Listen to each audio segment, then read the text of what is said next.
Sat Shri Akal, Namaste, hello. Today I am here with the next topic, that is coordination in plants.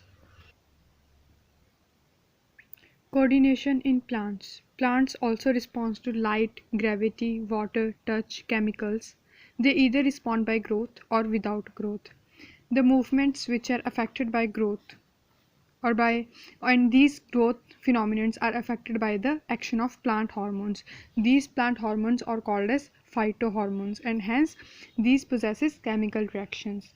The hormones coordinate their behavior in two ways, that is, they either affect the growth and as a result a part of plant shows movement, or second, they affect the shape of plant cell by changing the amount of water, resulting in swelling or shrinking.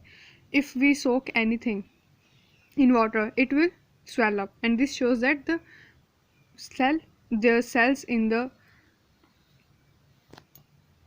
this shows that cells in the seed shows movement. They show movement because they gain water inside it.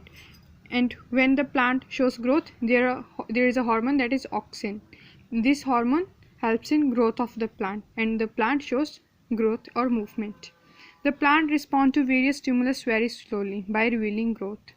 The plants do not move like animals, so their energy expenditure is less. There is only movement of one part or one organ. The plant movements, the movement of organs only, and these are called as curvature movements, means there are changes in the orientation of some plant parts caused by intrinsic or extrinsic stimuli. Intrinsic are the which are generated endogenously, and extrinsic which are generated exogenously. There are two types of movement, that is growth movements and turgor movements. Growth movements, these are when plant shows growth, and turgor movements, these are movement because of water.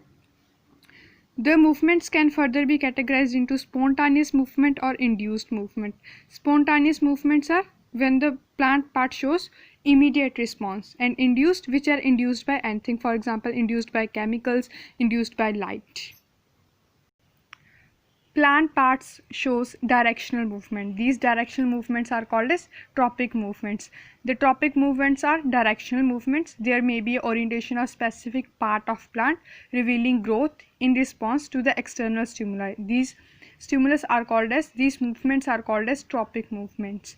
These tropic movements are of two types, that is positive tropism or negative tropism. Positive tropism is when the movement is towards the stimulus, and negative is if the movement is away from stimulus. For example, if there is a plant, it shows its movement towards the light, then it is positive movement, and the roots of plant shows growth away from light, and here it is negative tropism. The types are based on the type of stimulus. For example, if the stimulus is light, the tropic movement is phototropism. Similarly, it is of two types. If it's towards light, then it is positive, and if it's away from light, it is negative. Stems of plant shows positive phototropism, whereas roots of plant shows negative phototropism.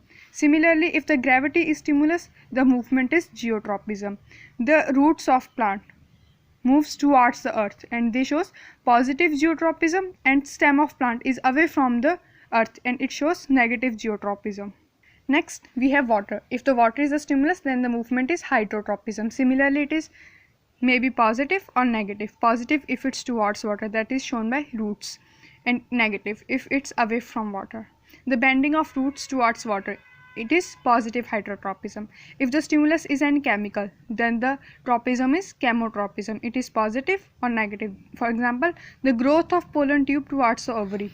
This is, we have female part, a pollen grain, when here is ovary, and the ovary induces a chemical stimulus, and the pollen grain shows movement of pollen tube towards the ovary, and this is positive chemical response, and this whole procedure is positive chemotropism. Next, we have nastic movements. The nastic movements are non-directional. Next, we have nastic movements. These are non-directional and are induced. These occurs due to turgor changes. Turgor changes means which involves water. These do not involve growth. There are light, temperature, touch which involve these movements, and these are seismonasty, photonasty, thermonasty, nyctinasty.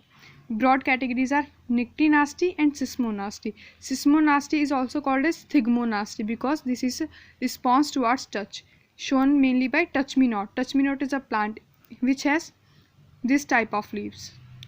If we touch the tip of this leaf, the whole plant shows a movement and the leaves fold up. This is seismonasty. Photonasty in response to light, thermonasty in response to temperature.